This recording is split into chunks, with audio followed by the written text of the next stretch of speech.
¿Quién fue el que dijo la plata?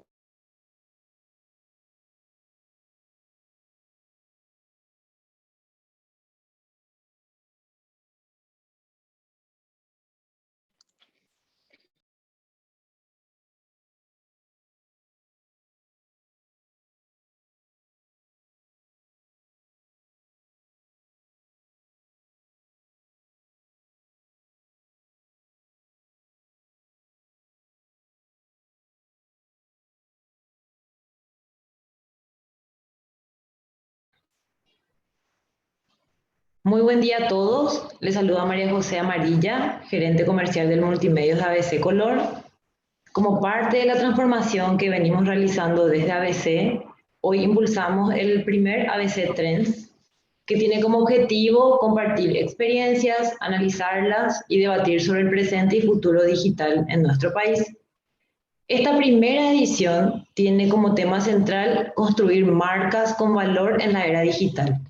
Damos inicio dando la bienvenida a todos nuestros speakers y panelistas, a nuestros clientes, a los participantes de agencias de publicidad y a nuestros amigos de la casa. Gracias por compartir con nosotros sus experiencias y muchas gracias por este tiempo. Empezamos entonces con la primera charla de la mano de un invitado, Santiago Arieu. Él es especialista en marketing digital y new business. El tema que trae para este ABC Trends es: estamos a un clic de caer en fake news, cómo construir valor de marca en el nuevo paradigma de la comunicación. Buen día, Santi, te escuchamos. Buen día, Majo. Muchas gracias por la presentación. Bueno, hoy les quería hablar un poco sobre algunas tendencias de las cuales seguramente hayan oído hablar y otras en las cuales vienen trabajando día a día, pero que claramente cambiaron la forma en la que veníamos trabajando en la industria de la comunicación y medios. Con lo cual repasaremos algunos conceptos y hablaremos de cómo construir valor de marca hoy en día, con este nuevo paradigma, ¿no? Pero bueno, antes que nada, les cuento un poco quién soy yo. Con varios ya hemos trabajado, pero bueno, para los que no me conocen y ampliar un poquito lo que les comentó Majo, yo en los últimos años estuve liderando la estrategia digital de Clarín, donde creé el Brand Studio de Clarín, que es la unidad de Branding Content integrada con Big Data. Lideré los proyectos de New Business, lancé la plataforma de eventos, manejaba lo que es la unidad de Programmatic, de SEO, de monetización de datos, entre otras cosas. Y previamente estuve del lado de la agencia, donde lancé la unidad de Content Marketing y New Business en MEC, hoy en día Webmaker en Argentina, que es del grupo de Grupem y de la WPP. Y previamente venía de crear el departamento de Ad Sales en DirecTV Argentina, y antes de eso pasé también por Turner, Claxon y otras empresas de medios nacionales e internacionales. En Paraguay puntualmente vengo trabajando hace 3 años, en donde con varios de ustedes ya nos conocemos y con muchos venimos hablando. Y en cuanto al estadio del mercado, Paraguay se encuentra entre 2 y 3 años detrás de Argentina, en donde las tendencias se repiten y el camino a recorrer es el mismo. Con lo cual, en principio es una ventaja, porque más o menos tenemos un horizonte y un norte hacia dónde ir, ¿no?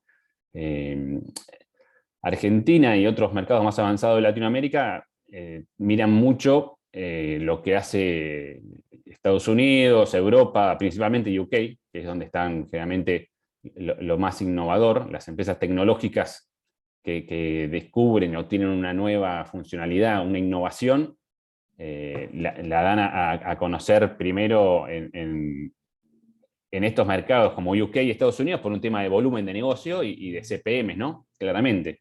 Y luego tienen etapas de growth, que esas etapas de growth generalmente se enfocan primero en UK, obviamente, Estados Unidos, después resto de Europa, Asia, Australia, y bastante más tarde lo que es Latinoamérica, con lo cual estamos bastante relegados, ¿no? Entonces tenemos una brecha bastante grande en todo lo que es tecnología, avances tecnológicos y demás. Yo cuando comencé a trabajar en Paraguay, la realidad que ni hablábamos de viability o de brand safety, sino que recién empezábamos a hablar de branding content, programática, sin entender bien los beneficios, ¿no? Hoy todos estos conceptos de los que estamos hablando son una demanda real y una necesidad real. Ni hablar que todo esto, la realidad es que lo que pasó que con la pandemia se aceleró muchísimo la digitalización del ecosistema, donde se avanzaron los proyectos que estaban en roadmap para los próximos 5 años. Se lanzaron e-commerce, plataformas de pago, bancos virtuales, etcétera, que, bueno, modalidades de trabajo virtuales y demás, son todas cosas que nos aceleró el cambio. Y si bien nosotros estamos en una industria tan dinámica, claramente vendrán tecnologías nuevas que aún ni conocemos. Esto es dinámico realmente, que de un mes para el otro por ahí sale una tecnología nueva que nos cambia las reglas.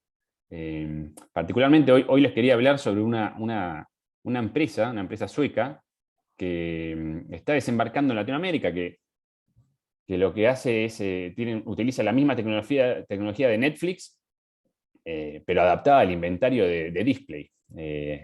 ¿Por qué es tan novedoso? ¿No? Porque lo que hace es cambia el paradigma de la industria publicitaria digital, como la conocemos hoy. Hoy la tecnología que utilizamos en la industria de publicidad y de medios es toda una tecnología de download, de descarga, para poder nosotros ver un banner. Ese banner, previamente, esa creatividad se descargó al dispositivo y para después poder verlo. Ni hablar si es un video o algo que pesa más la creatividad. Bueno, claramente tarda más en bajar, hace más pesado los sitios, y eso es algo que Netflix en su momento también lo que pudo hacer fue cambiar el paradigma, donde antes con iTunes, o donde veíamos películas que teníamos que descargarlas, que por ahí estaban entre 1, 3, 5 horas descargando para que después poder verlo. Bueno, eso es algo que en esa industria con la llegada de Netflix cambió. Con Spotify en la música lo mismo, y hoy en lo que es la publicidad, publicidad digital, también está cambiando con esta nueva tecnología adaptada a esto. ¿Cuál es la ventaja, no? Es que se puede streamear un video en Full HD con la mejor calidad posible, sin límite de peso, que hoy el problema que tenemos es el límite de peso para todas las creatividades, que claramente nos hace lento, le habrá pasado 1000 veces, que hoy con la nueva forma la nueva forma de navegación de mobile, que obviamente haciendo scrolleo, y el scrolleo es muy rápido, entonces muchas veces se sirven impresiones en espacios en blancos donde ni siquiera se cargó el anuncio. Entonces, la forma hoy de cómo funciona esta tecnología es que una vez que el primer píxel del banner está in stream, comienza el streaming del video. Con lo cual, de esta forma, cada impresión es una ad view. Con lo cual es súper efectivo, mejora mucho la efectividad. Además, en regiones como la nuestra, donde la conectividad no es muy buena, en toda la extensión del país, el Adaptive Streaming lo que hace es adapta la calidad del video a la conectividad del dispositivo del usuario, entregando siempre la mejor calidad posible, sin perder ningún AdView. Esto, imagínense cómo funciona hoy, es un único anuncio, una única creatividad para todos los dispositivos, ya sea desktop, mobile, para cualquier conectividad, para si estás con Wi-Fi, si tenés 5G, 3G, para todos es lo mismo. Es algo súper poco eficiente, digamos. De esta forma lo que hace es, como hace Netflix, tiene un ida y vuelta con el dispositivo, entiende la conectividad del dispositivo y demás, entonces lo que hace es lo adapta y lo transmite en la mejor calidad posible. Obviamente los videos no tienen límite de peso, con lo cual se puede pautar un video en un banner que no esté comprimido, y que es un TV commercial o un video para YouTube, para las redes. Y bueno, como les comentaba, lo hace mucho más efectivo por los costos del display, contra lo que es un video de completion views en social media de 10 segundos o en YouTube. Pero bueno, es una tecnología que, nada, es algo que está cambiando las reglas, sobre todo desde la tecnología, pero bueno, se las quería comentar porque me parece que es algo súper interesante, que cambia, cambia el paradigma, digamos. Otro concepto del que veníamos hablando ya con varios de ustedes es el viability, que el viability también cambió las reglas del mercado. Hoy hay tecnologías del lado del medio que permiten entregar un viability garantizado por encima del 70%. Para los que no estén totalmente, digamos, enterados de lo que es el viewability, a grandes rasgos, como a poner modo de ejemplo, si una página tiene 3 banners, cuando se genera la llamada para que se impriman los banners, los anuncios, por ahí se imprimen los anuncios con esa llamada, pero solo un banner estaba en screen, el resto no estaba en ese mismo scroll, no estaba en screen, pero se imprime igual. Entonces el viewability lo que hace es medir que esos píxeles hayan estado realmente en screen. Hoy en día el viewability es una métrica elemental para cualquier compra de medios, pero bueno, la realidad es que hoy las nuevas tecnologías permiten a los medios tener anuncios dinámicos, por ejemplo, optimizados con inteligencia artificial y machine learning, que lo que hacen es entender el comportamiento de los usuarios, la navegación del sitio según el contenido, las fuentes de tráfico. No es lo mismo que un usuario venga desde las redes sociales a buscar un video del gol de Paraguay en las eliminatorias, que claramente si viene de Paraguay seguramente va a empezar a scrollear hasta que encuentre el video, a un usuario que entra desde la portada en desktop para leer la columna de opinión. Bueno, claramente eso es distinto, por eso es que hoy estas tecnologías lo que hacen es crear un layout distinto, diferente para cada uno de los usuarios para optimizar el viewability. Básicamente lo que hacen es no mostrar anuncios que no se van a ver, que no van a tener viewability. Entonces esto te levanta mucho el índice de viewability y te realza el valor del inventario. Entonces con estas dos tecnologías que acabamos de nombrar, el inventario de display comienza a recobrar valor debido a una mejora rotunda en las métricas y en los resultados. Pero bueno, es a modo de ejemplos y tecnologías y tendencias que se están utilizando y que ya están llegando a Latinoamérica, ¿no? Y que en el mercado paraguayo ya está llegando también. Como complemento a esto, lo que podemos ver es que claramente los formatos de Rich Media también ayudan mucho en los resultados debido a que tienen gran viability, ¿no? Todos estos formatos, digamos, grandes o sticky, que quedan y que acompañan la navegación, bueno, claramente tienen un gran viability, son de alto impacto y bueno, eso claramente ayuda muchísimo también los resultados.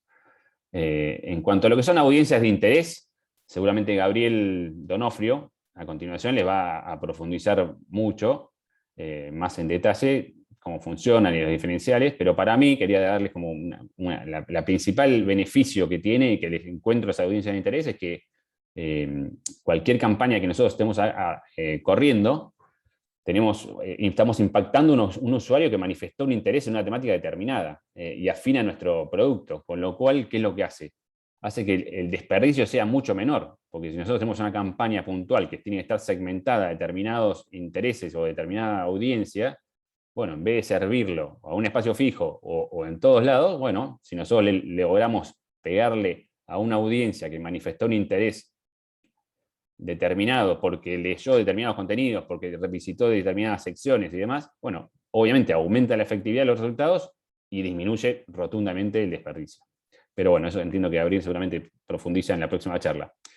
Después, en cuanto a lo que es el branding content, bueno, a mí lo que me pasa con el branding content es que soy justo un fanático, con lo cual para mí es parte crucial de cualquier estrategia de comunicación. Yo dediqué varios años de mi carrera a esta especialidad y le encuentro únicamente beneficios, porque de nuevo el branding content es algo que los usuarios eligen leerlo y eligen interactuar con el branding content y no es que sea una publicidad invasiva que te sigue o que te interrumpe la lectura y demás. Y lo mismo que permite extenderse en la profundidad del mensaje, enriquecer desde el lado del contenido de la audiencia, el contenido de interés para la audiencia. Pero bueno, es algo que claramente cobró mucha relevancia, sobre todo porque las marcas entendieron los hábitos e intereses de las nuevas generaciones. Hoy los jóvenes se involucran en las luchas por las causas, les preocupa el cambio climático, la inclusión, el maltrato animal, como por dar algunos ejemplos. Y estos jóvenes también le exigen un propósito a las marcas, para sentirse identificadas y elegirlas. Hoy los jóvenes justamente tienen este tipo de intereses en los propósitos, y bueno, entonces un poco hoy lo que estamos viendo es la era de las marcas con propósito. Unilever, por ejemplo, sostiene que de sus marcas, las que tienen un propósito, crecen un 70% más que las que no tienen un propósito. Y es más, que las marcas que no tengan un propósito tienden a desaparecer en el mediano plazo. Entonces, la realidad es que las marcas que trabajan su comunicación desde un propósito son las que están capitalizando más lo que tienen los medios tradicionales para aportar. ¿Por qué decimos esto? Porque los medios tradicionales vienen trabajando su identidad a lo largo del tiempo, con una línea editorial y un entorno seguro para las marcas. Hoy cualquier anunciante sabe cómo se va a comportar uno de estos medios tradicionales, ¿no? Cuál es la bajada, cómo trata cada uno de los temas, sabe que no, digamos, hablando de lo que es brand safety, sabe que su marca no va a salir pegado a videos de terrorismo, o sea, videos racistas, o su marca no va a estar asociada a, por ejemplo, a lo que podría ser el bullying, el ciberbullying y demás, que son todas cosas que pasan por ahí en otras plataformas tecnológicas y que no tienen este control porque el generador del contenido es un usuario y demás. Bueno, claramente, además de trabajar sobre los atributos de la marca, los medios obviamente son un endorsement para la marca. Para cualquier marca, aparecer en un entorno de un medio con todos los atributos que tiene, obviamente es distinto que aparecer en una red social o en una plataforma en donde están pasando cosas que por ahí no son con las que quieren asociarse, ¿no? Los medios de comunicación hoy son la fuente de confianza y de validación a la hora de la información relevante. Por eso se disparó el tráfico de los medios durante la pandemia, o con los hechos emblemáticos, ¿no? Con las caídas de las Torres Gemelas, el derrumbe del edificio en Miami hace poco. Cada vez que hay una noticia relevante, bueno, el usuario busca informarse en su medio de confianza. Les debe haber pasado que a través de grupos de WhatsApp y les llegan noticias que decís, oh, ¿esto es verdad? ¿No es verdad? Bueno, las famosas fake news trabajan de esta forma, ¿no? Son contenidos pseudo periodísticos que podrían llegar a ser verdad, pero claramente con una doble intención, y que como usuario, digamos, te comparten algo en tu grupo de amigos, te comparten algo que decís, ¿será verdad o no será verdad? Bueno, terminás yendo a chequearlo a tu medio de confianza, y ahí es donde los medios tradicionales cobran vital relevancia, ¿no? Acá vemos ejemplos de, no sé, en la campaña de Donald Trump, salió una fake news que la levantaron millones de medios y obviamente en las redes sociales salió por todos lados que el Papa apoyaba la candidatura de Donald Trump. O mismo que la ISIS le pedía a los musulmanes americanos que voten por Hillary Clinton. Pero bueno, son todas estrategias de fake news que cada vez son cosas que se utilizan más porque, como dice el dicho, miente que algo quedará, ¿no? Entonces, pónganse por ahí en el lugar de una señora más grande que no entiende mucho y que le llega una noticia de esta y dice, sí, ni la chequea, no sabe ni dónde chequearla, ni nada. Claramente lo empieza a comentar con los vecinos, mira esto. Pero bueno, nada, esto se da sobre todo porque la gran diferencia es que los medios están creados y pensados justamente desde el periodismo, para informar, para analizar, para investigar, para dar opiniones sobre los temas que se creen relevantes para la sociedad. Los medios no están pensados desde un algoritmo que premia el sensacionalismo. Si bien cada vez les va a pasar que vamos a empezar a ver cosas más sensacionalistas, ¿no? Pero en estas plataformas se premia el engagement. Y al premiar el engagement, los individuos somos bastante sensacionalistas. Entonces se terminan premiando contenidos como, por ejemplo, no sé, les debe haber pasado, ¿no? Pero noticias sobre tragedias familiares en Filipinas o en Australia, o deformidades como cerdos que nacen con 2 cabezas en la China o en la India, y que antes, claro, esas noticias, ¿sí? Claro, ni llegaban, pero bueno, como la sociedad es sensacionalista, termina, digamos, favoreciendo y leyendo esto, ¿no? Ese es el tema. Entonces, estas redes lo que termina pasando es que terminan fomentando la difusión de estas fake news. Lo mismo pasa con el racismo, con el bullying. Todos deben haber visto Social Dilemma, esta serie que está en Netflix, que está, digamos, cuentan los mismos creadores de los algoritmos, cómo están generados, y bueno, cuentan esto de que lo que buscan es desde el lado de las emociones y de las conductas de las personas generar adicción y dependencia. Entonces ahí está el gran diferencial con los medios. Y la realidad es que como no hay un control real ni eficiente del contenido, las prácticas non santas son frecuentes y obviamente las fake news son un material ideal para propagarse y causando un daño enorme, ¿no? Pero bueno, pero llevando a sus marcas, la realidad es que están generando asociaciones dañinas con prácticas non santas y que, no lo digo desde lo conceptual, sino desde cómo se ven asociadas a estos contenidos, ¿no? Y obviamente empaña los propósitos de sus marcas, castigando su credibilidad también, ¿no? Del propósito. Pero bueno, como para ir cerrando, la realidad es que para construir sobre el propósito de sus marcas, la clave es la validación y el traslado de todos los atributos de los medios, ¿no? La confianza, autenticidad, veracidad, credibilidad y demás. Pero bueno, como para dejarles, digo, luego de todos los conceptos que repasamos, los medios de comunicación tradicionales que logren transformarse y trabajar de una forma flexible y dinámica, incorporando las tendencias y demandas del mercado, serán los que podrán aportar el mayor valor adicional al que hoy ya aportan desde los atributos marcarios y de contenido, que son los que endorsan hoy a las marcas, ¿no? Y a los propósitos de las marcas. Muchísimas gracias, Santi. Muchas gracias por compartir con nosotros tus experiencias y tus recomendaciones.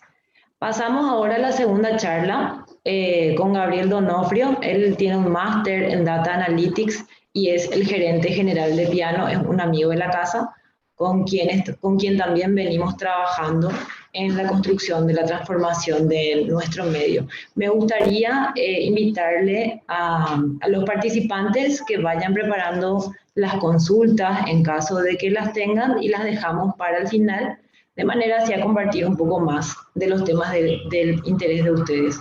Así es que buen día, Gabriel, muchas gracias por participar de este evento. Gracias, un placer. Les agradezco mucho este espacio que nos han dado. Como bien dijo Majo, somos amigos de la casa desde hace tiempo y bueno, nuestra intención es un poquito compartir con ustedes algunas cosas que hemos ido aprendiendo en el desarrollo de los negocios digitales con más de 70 medios en la región y más de 600 medios a nivel global, ¿no? Yo voy a tratar de compartir ahora mi pantalla, ¿sí? Un segundito, por favor. Ahí estamos compartiendo y un segundito, calculo que en un momento estarán viendo ahora perfectamente mis slides, ¿no? ¿Sí? Correcto. Muy bien. A ver, voy a tratar de hacer esto lo más coloquial posible y voy a tratar de que esto no aburra ni sea una charla técnica, porque no es que yo soy técnico tampoco, ¿no? Pero esencialmente un poco resaltar cuál es el valor de la data en el desarrollo de los negocios digitales, ¿no? Y puntualmente en el desarrollo de los negocios digitales de los medios. Vamos a charlar un poquito del ecosistema, cuáles son las fuentes de datos y los casos de aplicación. Me puse acá, voy a tratar de hacer cumplir con los tiempos generosos que me han dado, así que voy a ir un poquito rápido. En primer lugar, el tema de la data o la palabra data, a ver, está trillado, ¿no? Pareciera que aquel que no tiene un negocio montado en datos es un negocio que no va a fluir, que no tiene futuro. O sea, nosotros estamos con conceptos que parece que son inalcanzables y la realidad, la data es la cosa más accesible que hay en este negocio. ¿Por qué? Porque se generan cantidades, ¿no? ¿Dónde están esos datos? ¿De dónde podemos tomar esos datos? ¿Cuál es ese ecosistema donde se generan esos datos de manera tal de poder beneficiar nuestros negocios digitales, ¿no? Hay varios pasos que están acá un poco descritos, yo no voy a entrar mucho en detalle, pero sí básicamente comentarles un poco que estamos pasando de una etapa del análisis, ¿sí?, a una etapa de la ejecución directa. Esto es peligroso siempre y cuando uno no sepa cómo reglar las plataformas de datos, cosa que justamente nuestros amigos de ABC lo hacen perfectamente bien, y estamos trabajando mucho justamente para que ellos puedan, a partir de la utilización de los datos, performar mejor todas sus acciones digitales, ya sea de la venta de publicidad como de la venta de suscripciones digitales, ¿no? Entonces, en este escenario, básicamente, donde tomamos fuentes de datos, donde buscamos permanentemente dónde poder enriquecer esa calidad y cantidad de datos, donde hay una etapa de análisis, pero fundamentalmente una etapa de enriquecimiento de datos a través de algoritmos y demás, lo que nos está exponiendo esto a pasar una etapa de análisis a una etapa clara y directa de automatización en el uso de la información. Es decir, que todas las plataformas de datos van a hacer tres grandes cosas. Van a tomar datos de forma muy amplia, ahora vamos a ver cómo. Nos va a permitir establecer reglas de negocio, por ejemplo, una regla de una segmentación de una pauta, pero fundamentalmente el proceso de automatización tiene que ver con dos cuestiones: con entregar la experiencia correcta en el momento adecuado a cada tipo de usuario, y fundamentalmente con aprender. Es decir, todos estos modelos de datos tienen por detrás un concepto que se llama Machine Learning, ¿no? Es decir, si entregamos una pauta a un determinado grupo de audiencia, esa pauta no performa, automáticamente vamos a ver cuáles son los usuarios que efectivamente hicieron clic en esa campaña, para buscar usuarios similares dentro de ese segmento y permitir que eso justamente genere un proceso permanente de aprendizaje y de crecimiento en términos de conversión. Esto se aplica a la venta de publicidad, se aplica a la venta de productos, a la venta de suscripciones digitales, es decir, todo modelo de negocio de datos fundado en, todo modelo digital de negocio fundado en datos genera esta dinámica. Y las fuentes de datos, justamente en un medio digital o en un ecosistema similar al que nos movemos nosotros, tiene que ver justamente con, primero, contenido. Ese contenido se transforma en inventario, mayor consumo de contenido hay mayor cantidad de inventario, y efectivamente muchos medios justamente ese contenido lo están vendiendo como un producto, ¿no? Otra fuente de datos es la audiencia que es anónima, que se puede transformar en suscriptores, que idealmente se pueden transformar en clientes. Ahora, de la interacción de estos dos mundos, del contenido con la audiencia, se generan justamente muchas cantidades de datos de los cuales los anunciantes se van a ver beneficiados gracias a las plataformas que hacen que estos datos sean datos accionables, datos que permitan optimizar la performance de todas las acciones comerciales que se rigen a través de estas plataformas. Desde ya hay muchos, está muy usado o muy trillado en el mercado este concepto de la paridad. Es decir, díganme ustedes, o mejor dicho, el proveedor de fuentes de datos de terceros les puede decir cuáles son los hábitos, consumos y preferencias de ese usuario fuera del contexto donde ustedes están corriendo la pauta o donde ustedes están leyendo el contenido. Realmente eso ha demostrado al mundo que no tiene mucha validez, y fundamentalmente de ahora en más cada vez va la data menos, gracias a que Google está cortando en un año, 2 o 3, o cuando se lo decidan hacerlo, el tema de compartirse paridad entre sitios, es decir, lo que se llama el escenario cookies, ¿no? Los medios van a tener que vivir con su propia data y su capacidad de enriquecer la data que generan por sí mismos. Y justamente de esto se trata estas fuentes de datos que hoy rigen nuestro ecosistema. Vamos a pasar a un caso concreto de aplicación que justamente a mí un poquito me gustaría puntualizar en lo que hoy estamos haciendo con los chicos de ABC y cuál es el poder que esto tiene, porque acá es donde me parece que ustedes van a poder conceptualizar de qué estamos hablando. A ver, la fuente de capturas de datos, esto es un proceso inteligible como lo que hacemos nosotros como personas, ¿no? Vemos de información, tratamos de tomar muchas fuentes, a veces las fuentes son confiables, como ya hablamos recién, a veces no son tan confiables. En términos de datos, en términos de plataformas de datos, todas las fuentes son confiables. Simplemente por el solo hecho que el usuario las consume. Digo, acá si un usuario consumió una nota que era fake, y esa nota denotó un interés en algo, por más que la realidad no sea subyacente, digamos, no sea verdad, lo que importa es justamente su propensión, lo que él quiere hacer, lo que él está aspirando a hacer a través de ese contenido que consume. Es tan poco el filtro que tiene, justamente, y lo hace tan peligroso en términos de noticias, pero en términos de formación de perfiles, la verdad que también útil. Entonces, hay dos fuentes grandes de información o de captura de datos. Una es la fuente online, eso se hace a través de tags que se pegan en los sitios y demás, y la otra es la fuente offline. Lo importante de acá, de una plataforma de datos, es lo que pasa en la capa de datos. La capa de datos es como si fuera un cerebro que luego va a regir todos los negocios digitales. Este cerebro lo que hace, absorbe datos y fundamentalmente los enriquece. Entonces, ¿qué significa esto de enriquecer datos? Significa que con datos que aparentemente están totalmente diseminados, que no tienen sentido, por ejemplo, una persona que denota interés en deporte, pero tal vez que se parece a otra persona que tal vez le gustan más las artes, y sin embargo son parte de un mismo segmento. ¿Qué es lo que pasa acá en esta capa de datos de las aplicaciones basadas en modelos de datos? Justamente en el enriquecimiento. ¿Qué es enriquecimiento de datos? Es cuando a partir de una cantidad pequeña de datos, nosotros podemos inferir y desarrollar modelos matemáticos probados, justamente, que tienen performance, que justamente hacen el delivery adecuado, para poder justamente optimizar esa capacidad de segmentación.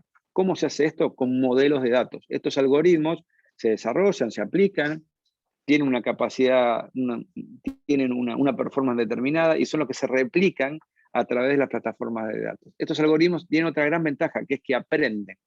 ¿Qué significa que aprende un algoritmo? Significa que en el transcurso de la vida del negocio vamos automáticamente a tomar distintos indicadores, distintos contextos, distintas preferencias, mutaciones. O sea, nosotros como usuarios digitalmente mutamos nuestro DNA o nuestro ADN, ya sea porque cambiamos el dispositivo o porque cambiamos las preferencias de consumo de contenido. Aproximadamente el ciclo de vida son 8 meses. Entonces, esta capacidad de, con poca cantidad de información, poder definir cuál es el perfil ideal de un usuario, requiere mucha capacidad de procesamiento y mucha capacidad de captura de datos. Esto es lo que hemos logrado implementar con los chicos y realmente es justamente, digamos, lo que en definitiva va a marcar las ventajas comparativas en un mercado donde la data a veces está muy concentrada en pocos players, llámese Facebook o Google, y lo hacen de forma muy tendenciosa. El concepto este de brand safe se pierde mucho atrás de estos medios, o pseudo medios, atrás de estas networks, porque en realidad ellos tienen un delivery enorme y no cuidan la calidad como la puede cuidar aquel ecosistema de datos, aquella empresa, en este caso, mucho más, de una forma mucho más humanísticamente hablando, que justamente lo que procura es hacer caso omiso de la información que tiene de sus propias audiencias, generar los clústeres necesarios a través de un DMP y poder vender, ya sea de manera directa programática, la mejor experiencia, no solamente para los usuarios, fundamentalmente para los anunciantes, ¿no? Y esto es el ecosistema, bueno, también en la parte de suscripciones digitales, que es otra rama de ingresos que tienen los medios, obviamente, y a veces también, justamente en este segmento de negocios, también todas las reglas que se establecen en el negocio, todos los segmentos que se crean, todas las acciones, ventas, promociones y demás, se automatizan y se retroalimentan de las experiencias efectivas que van teniendo los usuarios. Es decir, como concepto, justamente lo que esto genera es un proceso de mejora permanente, que se inicia y no termina más. Un poquito, me queda un poquito tiempo, estoy yendo rápido porque estoy tratando de que después darle espacio a mis colegas y fundamentalmente a sus preguntas, ¿no? Justamente charlar de casos de aplicación, de esto de generar modelos de datos y demás, ¿no? Hay un primer caso de aplicación que se llama Lookalike Modeling. ¿Qué significa esto? Significa que a veces cuando alguien tiene que correr una campaña, la cantidad de usuarios que hemos logrado ubicar dentro de un segmento es pequeña. Sin embargo, necesitamos, para poder hacer delivery de esa campaña, expandir esa cantidad de datos. Y esto no puede ser algo aleatorio y tampoco es algo arbitrario. Lo que hacemos en ese caso es pedirle justamente al modelo de datos que a través de un montón de indicadores, son más de 1200 indicadores, se llama metadato eso, ¿no? Se empiezan a conjugar dentro de un modelo para ubicar qué otros usuarios se nos parecen a esos que hemos definido en ese segmento, pero en una mayor cantidad de usuarios únicos. Es decir, lo que hace esto es establecer un modelo de propensión. Esto se hace en tiempo real, ¿no es cierto? O sea, cada vez que alguien crea una campaña, se asegura de que la forma más genuina de constituir un segmento es a partir del consumo de contenido. Es decir, por ejemplo, voy a poner un ejemplo muy sencillo. Si a mí me gusta el golf, voy a pertenecer al segmento de amantes del golf si leo alguna nota de golf y si tengo algún historial de navegación similar y si comparto otros intereses similares a las personas que les interesa el golf y demás. Sin embargo, a veces con eso no es suficiente. Entonces hay que basarse en otro tipo de datos, se llaman metadatos, que tienen que ver con cuestiones relacionadas con el hardware, con el momento, los hábitos de navegación, y son muchos indicadores que tal vez para nosotros no significan nada, pero para un modelo de datos sí, porque le da correlación a los datos. Entonces, esto de Lookalike, acá estoy usando compañeros míos, ¿no? Las fotos que ven acá son todos chicos que están acá en otra parte de piano que no saben que lo estoy usando para no pagar copyright, pero aprovecho. Otro gran caso de aplicación es cuando uno está en un negocio de suscripciones digitales, es el tema likelihood to subscribe. Digamos, sabemos las personas que compran contenido, que están dispuestas a pagar por ese contenido, y en definitiva se generan modelos o clústeres de datos automáticos que van aprendiendo del customer journey, de lo que hace cada usuario en cada sitio, y los va postulando a segmentos que efectivamente puedan permitir que ese usuario termine pagando por el contenido. Y otro caso típico de uso en el mercado de medios digitales es lo que se llama likelihood to churn, ¿no? Usuarios que empiezan con un perfil encantados de comprarnos y en definitiva en algún momento del historial empiezan a tener una propensión a la baja. Digo, modelos de datos relacionados con casos concretos de aplicación en la industria de los medios, hay dos grandes grupos: los que están sindicados con el negocio de la publicidad y aquellos que están sindicados con el negocio de la venta de suscripciones. Particularmente con el tema de la publicidad, y para cerrar un poquito aquí, yo lo que quiero resaltar es un concepto. Es ningún oferente, ningún poseedor de inventario va a ser tan fiel y tan valorable y tan performante como aquel que en este presente y en un próximo futuro logre poder trabajar con toda su first party data. Y nadie mejor que un medio para poder hacer eso. Y nadie mejor que un medio grande para poder hacer eso. Y nadie mejor que un medio grande que tenga una plataforma de datos. ¿Por qué? Porque nadie va a conocer mejor que ellos a su propia audiencia y están en condiciones de hacerlo gracias al uso de todas estas tecnologías que la verdad que nos postulan de una forma como nunca antes ha acontecido para generar justamente estos clústeres y darles a ustedes justamente inventario de calidad y vincular sus marcas con sus usuarios de la mejor forma, ¿no? Un poco perdón por la velocidad, pero he intentado, creo que estamos bien justo con el tiempo. Y lo que sí, por favor, si esto generó 7 millones de dudas o no entendieron nada, que también es una posibilidad porque voy muy rápido, agéndense las preguntitas y encantado de contestar todo lo que pueda en el tiempo que nos quede. 1.000.000 de gracias. Muchas gracias, Gabriel. Gracias por tu charla muy enriquecedora para todos. Pasamos ahora a la tercera charla de la mano de Rocío Gibernau. Ella tiene un máster en diseño y comunicación, es analista de sistemas y diseñadora UX. El tema que ella nos trae es la redacción y su transformación digital. Bienvenida, Rocío. Gracias. Muchísimas gracias, Majo. Hola a todos. La verdad que es un placer poder compartir con ustedes este proceso de transformación digital que estamos desarrollando desde el core de la redacción de ABC, en el cual todavía estamos caminando, pero creo que nos sentimos sumamente orgullosos del esfuerzo de todos nuestros compañeros. Y bueno, me permiten un momentito, voy a compartir pantalla.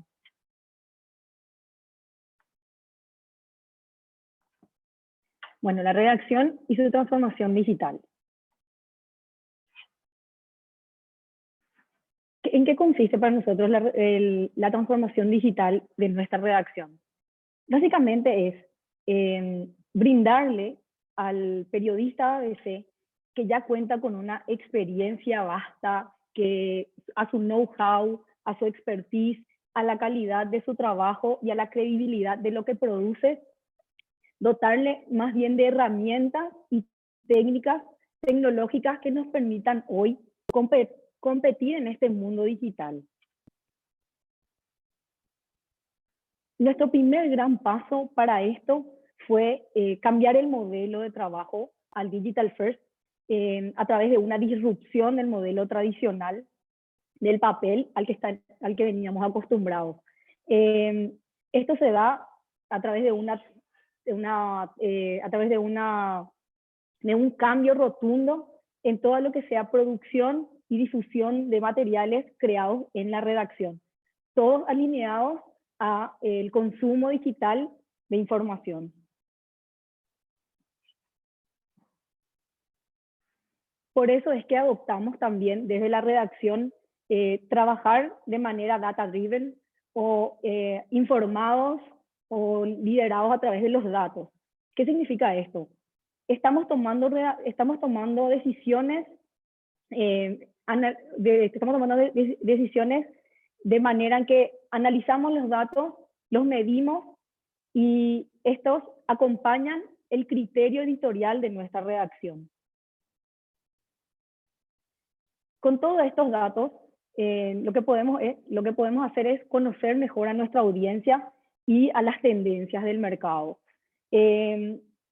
Conocer a nuestra audiencia significa entender sus comportamientos, entender su hábito de consumo, lo cual nos permite no solamente mejorar el flujo de trabajo de una manera mucho más eficiente, sino también generar contenido mucho más personalizado y entendiendo que todo este contenido se va agrandando en un abanico en el que podemos abarcar todo tipo de temáticas, siendo siempre referentes en cualquiera de ellas.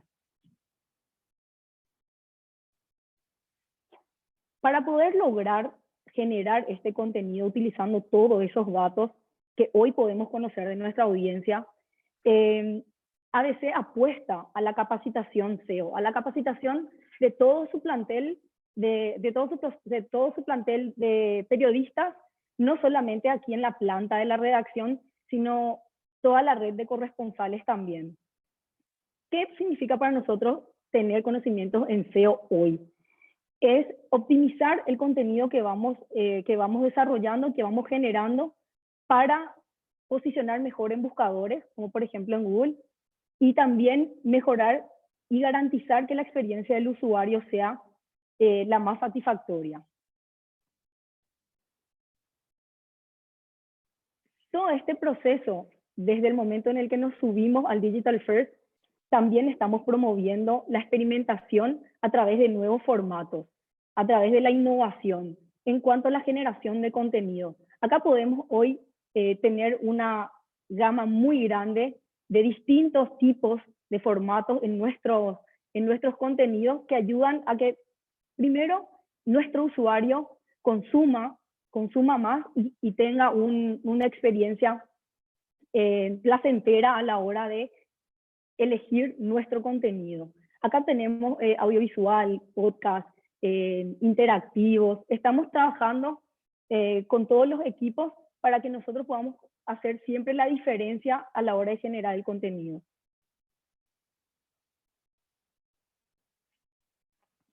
Pero teniendo en cuenta todas estas iniciativas, una vez que nosotros decidimos hacer el cambio, la transformación digital, nuestro mayor desafío, a la vez nuestra fortaleza como medio, es que somos un medio multiplataforma.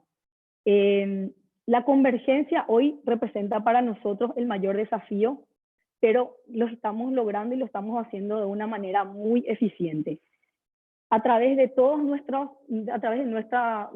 gama de plataformas. Empezando donde hoy empezamos con el impreso, pasamos al digital y nuestro contenido es optimizado para cualquiera de las plataformas de manera tal que nuestra audiencia pueda consumir nuestra unidad informativa en el formato que corresponde desde la plataforma que prefiera. La convergencia hoy no solamente nos ayudó a optimizar todo el contenido, también fue una manera de desarrollar el potencial de todo nuestro plantel periodístico también. Hoy el periodista ABC puede estar escribiendo una columna para el impreso, luego pasando ese material al digital o a la inversa, al mediodía en la tele o a la tarde en su programa de radio. Esa versatilidad nos permite hoy tener una fortaleza muy, muy amplia frente a toda no solamente frente a nuestros competidores, sino también como medio, siendo los únicos a nivel regional que contamos con esta disponibilidad. Bueno, y para ir cerrando un poco, me gustaría compartir nuestra experiencia particular a través de este proceso de transformación digital, ¿verdad? La transformación digital lo vemos más bien como un proceso, un cambio cultural dirigido por la tecnología, a través de un enfoque constructivista, donde todos los que estamos integrando, todos los equipos que estamos integrando este cambio, nos vemos en la situación de aprender a medida que vamos haciendo, y cada uno de nosotros está aportando valor no solamente a la marca, sino al producto final para nuestra audiencia. Excelente, Rocío. Muchísimas gracias por compartir con nosotros todo el trabajo que venimos realizando. Ahora vamos a una segunda parte de este evento, de nuestro primer ABC Trends, en donde queremos escuchar a nuestros panelistas, todos ellos referentes y protagonistas en los puestos en los que están desempeñando. Nosotros fuimos escuchando las charlas y a medida que fuimos escuchando, nos imaginamos 3 preguntas para ellos. Son 3 preguntas para cada uno. Vamos a empezar con Nico, después vamos a pasar a Lara y por último Sofi, cada uno hablando, por supuesto, desde el puesto en donde está. Y la primera pregunta dirigida a Nico, que él es CEO del holding de las empresas Texo hoy y tiene una vasta trayectoria en medios tradicionales y digitales. Así es que queremos escucharte, Nico, y sobre todo saber qué opinas respecto a la relevancia que tiene el brand safety al momento de trabajar la planificación para los clientes. Bienvenido, Nico, y gracias. Hola, buenos días a todos. Muchas gracias por la invitación. Muy interesantes las 3 presentaciones. La verdad es que da gusto escuchar este nivel de conocimiento, ¿no? Y la verdad, Majo, me encanta que desde ABC estén impulsando esto, porque el tema del brand safety, el viewability, son temas que a nosotros realmente nos preocupan y a las marcas, por supuesto, les preocupa. Entonces, todo lo que el mensaje que yo les puedo dar, Gabriel y Santi hablaban de porcentaje, por ejemplo, Santi hablaba de un viewability mínimo del 70%, todo lo que nosotros tenemos que buscar entre las agencias y los medios es que esos porcentajes sean cada vez más cercanos a 100, ¿sí? De lograr realmente, yo sé que es difícil, yo sé que justamente un 70 ya es un porcentaje muy alto, pero es prioritario que nosotros busquemos este tipo de variables para asegurar la transmisión correcta de los contenidos de las marcas. Gracias, Nico. Ahora queremos escuchar a Lara. Lara Huteman, ella es CEO de Periferia Paraguay. Tiene una vasta experiencia en comunicación. Y Lara, te trasladamos la misma pregunta. ¿Qué relevancia tiene el brand safety al momento de trabajar la planificación de tus clientes y sus marcas? Bienvenida, Lara. Gracias, Majo.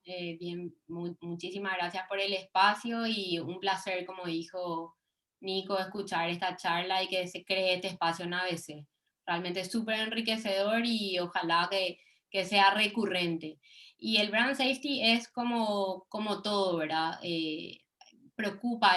Yo siempre me preguntan, Lara, el marketing digital. Bueno, el marketing digital hoy lo que necesita es cada vez medir mucho más todo. Yo siempre digo que la analítica es el gran olvidado de los departamentos de marketing, ¿verdad? Se habló mucho acá de analítica, realmente de analizar todos los datos que nos proveen las plataformas, las multiplataformas que hay hoy, y dentro de ese es donde se encuadra esto. O sea, necesitamos cada vez tener más control, cada vez medir mucho más, probar también, porque es necesario que las empresas se animen a probar y las marcas prueben, así como lo están haciendo ustedes de ABC, ¿verdad? Necesitamos probar, medir y corregir todo el tiempo en eso que le llamamos proceso de CRO, ¿verdad? Optimización continua, que tenemos que estar haciendo todo lo que estamos haciendo marketing digital de alguna manera, que es un canal y un mundo importantísimo, el número 1, ¿verdad? Hoy para hacer comunicación. Entonces el brand safety se vuelve obviamente más relevante que nunca, porque este nuevo marketing, ¿verdad? Que nos obligó, ayer también estaban hablando de la aceleración que tuvo la pandemia, que es totalmente real, todos lo vimos, lo vivimos. Hay e-commerce que tenemos datos acá locales del segmento retail que crecieron 17 veces el consumo. O sea, imagínense ¿a quién no les pasó al inicio de la pandemia esperar un supermercado 10 días? ¿Se acuerdan que más o menos ese era? Bueno, eso eran básicamente números que nos hablaban de decir cómo venía esa aceleración digital, y mucho de eso también quedó, ¿verdad? Así que cada vez que midamos mucho más, porque necesitamos medir, tener datos, lo que se hablaba, ¿verdad? Hoy los CTRs cada vez bajan más, ¿verdad? O sea, ¿cuánto nos cuesta lograr ese clic, ¿verdad? Entonces, cuanto más optimización y cuanto más datos reales, medidos tengamos, mucho mejor nos va a ir a toda la industria, y no solamente a la industria, sino también a las marcas, ¿verdad? Porque eso es lo que necesitamos, ¿verdad? Medir mucho más a ojo, analizar, cruzar, optimizar todo el tiempo. Así que eso es lo que yo creo que esto se vuelve crucial, ¿verdad? Cada vez más crucial. Muchas gracias, Lara. Gracias por compartir tu punto de vista. Ahora pasamos a Sofía Ortiz. Ella es líder de estrategias de contenidos en Paraguay de la empresa Personal. Y Sofía, te trasladamos la misma consulta. ¿Qué relevancia tiene el brand safety para Personal al momento de trabajar sus planificaciones? Bienvenida y gracias, Sofía. Gracias a ustedes, buen día para todos. Gracias por la invitación. Bueno, en realidad nosotros últimamente estamos trabajando con las whitelist, digamos. Seleccionamos los dominios donde queremos aparecer justamente para que la marca no esté vinculada con algo que no nos competa o que no sea nuestro, digamos, de nuestro valor de marca. Y también obviamente tenemos que tener en cuenta la honestidad y el trabajo con nuestros proveedores, ¿verdad? Porque depende de eso, y las plataformas que estamos usando, ¿verdad? Donde estamos pautando, porque eso es fundamental. Sería eso. Muchas gracias, Sofi. Ahora paso a la siguiente pregunta, nuevamente para los tres, arrancando en el mismo orden, Nico, Lara y Sofi. Y la siguiente pregunta es, ¿creen ustedes que las marcas en Paraguay están trabajando bien el branding content? ¿Y qué relevancia tiene hoy para sus campañas? Empiezo yo entonces, nuevamente. Mira, yo creo que se están haciendo buenos intentos. Todavía me parece que nos queda un camino largo para recorrer. Yo que soy consumidor de muchos medios digitales a nivel regional, ¿sí? Creo que todavía acá tenemos que aprender bastante con el branding content, la verdad. La relevancia es fuerte. Sí creo que todo lo que sea branding content tiene que tener una coherencia, ¿no? Tiene que haber una lógica, porque marcas que solamente trabajen branding content, pero no trabajen bien la parte de la campaña con las métricas o los objetivos adecuados, y no sé, o sea, hacer por hacer branding content me parece que es lo que no está bien. Sí, el branding content tiene que sumar a un objetivo general. Entonces, para mí, todavía lo que creo que tenemos que crecer un poco en nuestro mercado es en cómo insertar el branding content dentro de un objetivo general, y no solamente como una especie de bueno, hagamos esto también, ¿sí? No digo que acá sea eso lo que pasa, pero sí creo que todavía tenemos un poco que mejorar en ese aspecto. Gracias, Nico. Lara. Yo opino similar un poco a lo que dijo Nico. Falta un largo recorrido, sí veo mucho esfuerzo de las marcas de empezar a recorrer este camino, y me parece que eso ya es un montón, es positivo. Pero en general las estrategias de inbound marketing tienen que mejorar, o hay que ponerle foco acá en Paraguay al inbound en general. Es como que, pero creo que es normal dentro del proceso de maduración de cualquier mercado, donde primero es mucho más fácil ir al outbound, ¿verdad? Porque quizás hay más conocimiento. El inbound es diferente, no digo que sea más complejo, pero hay que conocerlo y volcarse lleno y poner foco, ¿verdad? Así, no sé, establecer una matriz RISE de estrategia para las marcas y decir, bueno, ok, este año mejoremos en esta parte, porque es lo que decían hace poco, ¿verdad? La forma, yo soy una fanática en particular, es una forma muy sana hacer endorsement. El peer de hoy no quiere saber mucho de pauta, es así, corre, salvo que le interese, eso también te dice el CTR, ¿verdad? Que solamente la tendencia es a la baja. Entonces, esos datos nos hablan a nosotros de una situación de que la gente está buscando contenido, ¿verdad? Y ahí también de lo que hablaron es que siempre tenemos que estar mirando la data, lo que decían, lo de brand safety, no pegarnos, tener mucha atención, ahí lo que está haciendo personal me parece algo súper clave, ¿verdad? Porque si pegamos la marca a un entorno, un ecosistema que no es negativa, que no es muy positiva, estamos pegándonos a valores que no son positivos, entender muy bien el perfil psicográfico de nuestros lectores y de nuestra audiencia, y entender que dentro de un mismo segmento hay un montón de diferencias y de perfiles psicográficos, y que el contenido y el branded content tiene que estar en función de eso. Y después no perder de vista algo que a veces, no sé, en el entusiasmo de hacer un poco branded content, es algo que hacemos mucho en la agencia, no perder de vista que al final nosotros estamos trabajando en lo que dijo Manoilov para aumentar la tasa de conversión final, ¿verdad?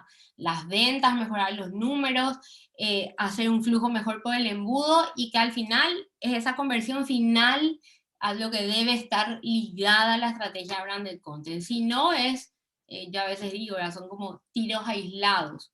Y de vuelta, repito, es hacerlo porque hay que animarse a hacer, hay que animarse a invertir. Y después otra cosa medio básica, ¿verdad? Miremos lo que se está haciendo afuera. Hay muchísimo para mirar y referenciarnos. Me parece que eso es algo que todos tenemos que aprender, a hacer mucho research, mucha investigación y mirar lo que está pasando en el mundo, porque hay muchas marcas que lo están haciendo muy bien. Excelente, gracias Lara. Sofi. Bueno, yo también repetir un poquito lo que dijo Lara, lo que dijo Nico. O sea, el branding content va ligado con el valor y el propósito de la marca. No podemos hacer algo tan diferente, ¿verdad? Tenemos que irnos por el propósito de la marca. Si bien está creciendo y como que las personas se dieron cuenta que al final el centro es el cliente, ¿verdad? Mucho no quiero hablar de otras empresas, ¿verdad? Pero sí mencionar lo que estamos haciendo nosotros, que sería, por ejemplo, tenemos un blog de personal donde subimos artículos de interés para todo tipo de índole. También tenemos como una especie de podcast donde le entrevistamos a diferentes representantes de diferentes índoles también, de moda, tecnología, medio ambiente, turismo. Entonces, ir generando eso y que vaya ligado con el propósito de cada marca, no salirnos de ese esquema, ¿verdad? Entonces, más bien repetir un poquito como para que se entienda bien, ¿verdad? Perfecto, gracias Sofi. Ahora pasamos a la última pregunta que tenemos para nuestros panelistas, en el mismo orden siempre, y es que si ustedes creen que las marcas, si el viewability es para ustedes un parámetro importante al momento de analizar el informe de sus pautas. Hola, ¿me ven? ¿Me ven ahí? Bueno, creo que lo dije al principio, porque para mí el concepto del brand safety, viewability y otros que están relacionados a estos temas son variables muy relevantes a la hora de hacer una pauta. Y lo repito y lo reafirmo, fundamental que podamos ir mejorando esas variables, porque realmente lo explicaba Santi con el tema de esto que tarda en cargar y la conectividad, y bueno, mientras más viewability tengamos, mejor. Y ya les digo que para nuestras marcas, para nosotros como agencias, es un súper tema y que estamos mirando muy en detalle. O sea, la mayoría de nuestros clientes están mirando muy en detalle el viewability, y realmente ahí es donde tenemos que crecer.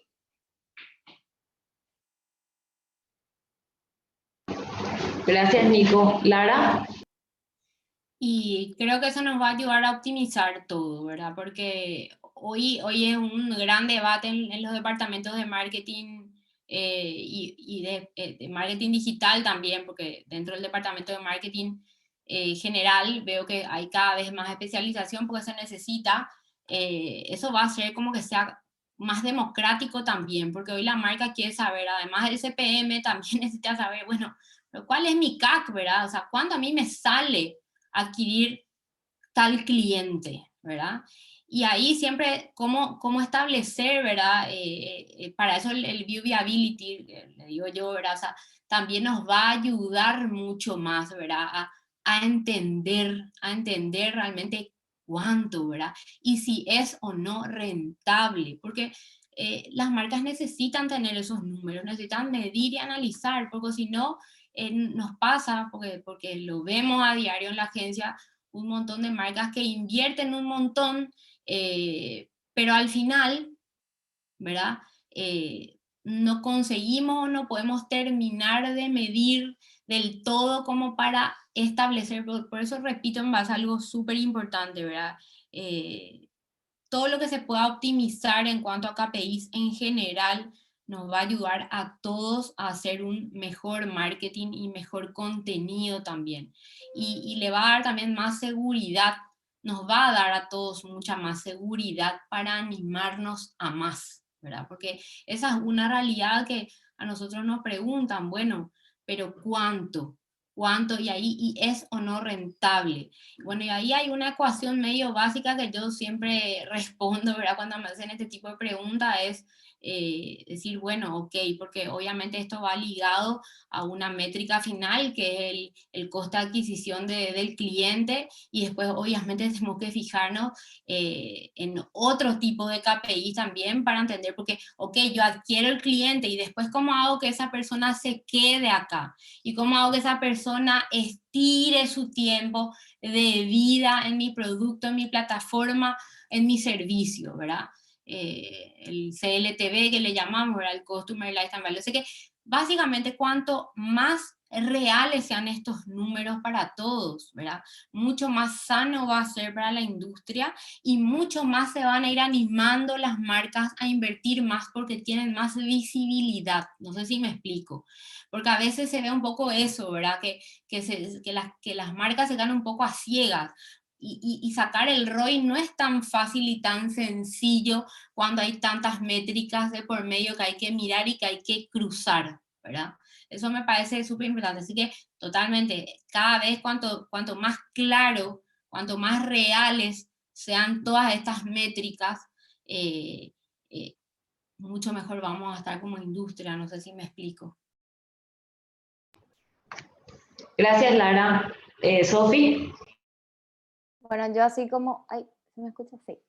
Bueno, yo así como dijo Lara, obviamente esto ayuda a optimizar o sea, a optimizar las ventas, ¿verdad? A futuro. Algunos formatos o lo que nosotros tenemos en cuenta, digamos, para esto es la ubicación del anuncio, ¿verdad? Porque muchas veces eso también depende la cantidad de vistas y el periodo que una persona pasa mirando el anuncio, también el formato del anuncio, porque la mayoría de las personas, por ejemplo, usan el teléfono. Entonces, si vos haces un formato vertical, pasa más tiempo scrolleando, por ende pasa más tiempo viendo el anuncio, ¿verdad? Entonces eso impacta de otra manera.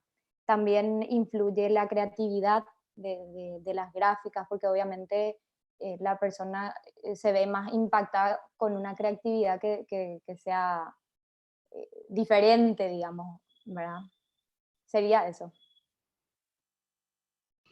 Genial, muchas gracias. Gracias, Sofi, Nico y Lara por compartir con nosotros su punto de vista. Y bueno, ahora vamos a pasar a las preguntas. Voy a arrancar con la primera, que va dirigida a los speakers, quienes pueden responder uno de ellos. La primera es, buen día, una consulta. ¿Cuándo publican una misma noticia en diversas plataformas? ¿No compite el tema en el diario versus en otros formatos como podcast?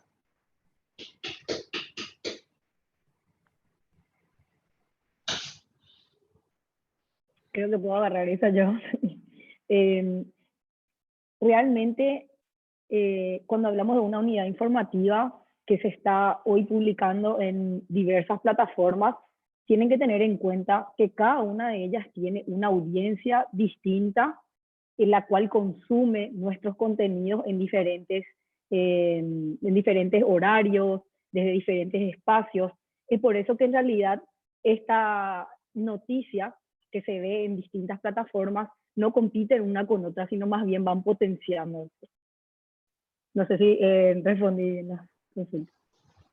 Creo que las siguientes dos preguntas también, Rocío, porque preguntan aproximadamente en cuánto tiempo realizaron desde ABC este proceso de transformación digital, además de si la transformación a lo digital no va en contra del formato impreso. Voy a agarrar la última primero, porque va de la mano a la pregunta anterior, el tema de la competencia entre plataformas. Como les digo, nosotros hoy tenemos la posibilidad de conocer en profundidad a nuestra audiencia y cada plataforma cuenta con un segmento distinto. Y entonces, en realidad, esto no representa realmente una competencia, sino más bien se potencia. Otra cosa también que tenemos que tener en cuenta cuando hablamos de los formatos, cada plataforma tiene un lenguaje distinto en el cual se comunica a la audiencia. En el caso, por ejemplo, del diario impreso, nuestro emblema, siempre ahí vamos a encontrar contenido mucho más profundo, mucho más analítico, reportajes. Esa es la diferencia. No se compite, sino se complementan. Perfecto, gracias, Rocío. Creo que Santi nos podría ayudar con esta última consulta. Dice, buenos días, me asusta saber que queremos culturizar mucho el marketing digital. Las grandes compañías monopolizan el filtro de las informaciones ya que son dueños de un hosting. ¿Qué tan cierto puede ser esto? Bueno, no sé si entiendo bien a lo que quiere ir, pero la realidad es que hoy las grandes plataformas, Google, por ejemplo, ya sabe exactamente todo de nosotros. Acá por ahí se puede profundizar un poquito en lo que es la huella digital, que la huella digital es nosotros como usuarios, hagamos o no hagamos, estamos dejando una huella. ¿Qué quiere decir? Si nosotros recibimos un mail y no lo abrimos, bueno, claramente estamos mostrando que no nos interesa eso. Y todo esto es una huella que vamos dejando y que, de nuevo, como hablaba antes Gabriel, para los medios es muy importante tener el conocimiento de sus audiencias para poder empezar a ser muy asertivos en la generación de contenidos de interés para ellos, ¿no? Hoy en día, no sé si les habrá pasado, es que hay un sign wall, un muro de registro en ABC, que luego de X cantidad de notas se tienen que registrar, y ese registro en realidad, en definitiva, es como para un beneficio para el usuario, porque una vez que ustedes se registran, luego se les recomienda, en lo que es recomendación de contenidos y demás, son todos temas relacionados a los que ustedes les manifiestan que les interese, ¿no? Es como funciona hoy un poco el resto de las plataformas, ¿no? Lo mismo pasa con las plataformas que después terminan siendo súper invasivas cuando les están trabajando las estrategias de retargeting. No sé, en Estados Unidos, voy a poner un ejemplo, ya es muy raro que los usuarios compren en un e-commerce de una única vez. Hay una técnica muy conocida que es la del carrito vacío. El carrito lleno es que vos llenás todo el carrito de la compra que vas a hacer y antes de completar la compra te vas. Y te vas a dar cuenta que te van a empezar a llegar mails con promociones sobre los artículos que dejaste en el carrito. Entonces, esto es un poco la manifestación de interés, cómo después puede ser capitalizada del lado del usuario. En definitiva, va por ese lado. Siempre y cuando se utilice de una forma, digamos, positiva, ¿no?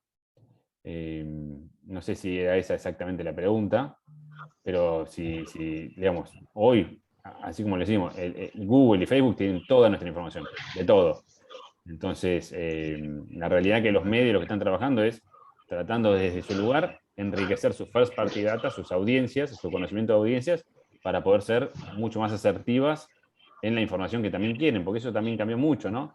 Antes, el paradigma anterior de la comunicación era que un medio bajaba línea y era la única forma de acceder a la información. Hoy el usuario es el que no solo elige qué, cómo y cuándo y dónde informarse, sino que hasta es generador de contenido. Entonces, bajo este nuevo paradigma, es que los medios lo que hacen es, bueno, yo te bajo también una línea editorial sobre los temas duros que quiero y entiendo que son de interés general, pero después también genero contenidos sobre temas que por ahí son más blandos, pero que sé que a mi audiencia le interesa. Entonces, lo que hablábamos antes, los medios, hacer el medio de información confiable, bueno, en los resultados de búsqueda de Google, lo que pasa es que si nosotros buscamos sobre una temática puntual y aparece en los resultados una noticia que está en ABC, bueno, claramente la voy a priorizar frente a un medio el cual no conozco o sé que por ahí no es tan creíble o de tanta confianza como ABC. Pero bueno, no sé si eso responde la pregunta.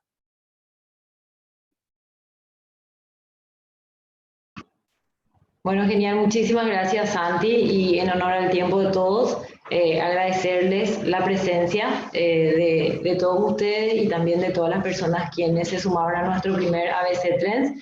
Y como vimos en los temas que desarrollamos hoy, todas estas tendencias, todo lo que nos habló Santi, de los nuevos formatos, de las modalidades, de las problemáticas y demandas de mercado, más todo lo que nos habló Gabriel del ecosistema de datos, de audiencias, de cómo capitalizar, cómo monetizar, más todo lo que estamos haciendo con la redacción que vimos de la mano de Rocío, y todo lo que estuvimos escuchando aquí de los panelistas también, y claramente en ABC estamos trabajando sobre todas estas temáticas, por eso es que aspiramos y seguimos trabajando para continuar siendo líderes y referentes digitales en el mercado paraguayo. Eso es lo que finalmente nos inspira día a día a todos los que formamos parte de este gran equipo, donde hoy ya pueden trabajar con todos los formatos que vimos, hoy los estamos incursionando, todo esto siempre para alcanzar los mejores resultados de sus marcas y sus clientes. Así que nada, muchísimas gracias a todos, de verdad, hacer este evento también fue un desafío y de alguna manera todos ustedes nos impulsan también a seguir creciendo y seguir aprendiendo. Muchas gracias. Gracias. Chau, chau. Muchas gracias a todos. Chao, chao. Hasta luego, gracias.